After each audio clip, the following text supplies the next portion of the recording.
Ja, så lykkedes det her på sidste aften. Vi har en morgenfys i morgen, men lykkedes der mig at skyde en bæver. Stor, flot en. Jeg har skudt, den har nogle store, fine tænder. Man kan se. Rigtig fin bæver.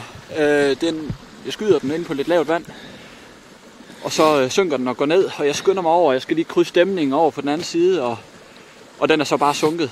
Så jeg bliver nødt til at smide alt tøjet derind til undertøjet. Nu har jeg lige taget den her på for at få lidt varme igen. Og hopper i, og jeg står i vand til halsen, og det er rigtig, rigtig koldt. Og jeg kan se, hvor boblerne kommer op og går og fægter lidt med en pind. Og så mærker jeg den så, og så får jeg foden på den, og løfter den op med foden, og tager fat i den med hånden. Og det viser sig, at den er anskudt, så den tager lige en voldsom stor bid af min hånd. Så jeg finder min hånd inde i bæveren, og udbryder nok et skrig, eller voldsomt skrig.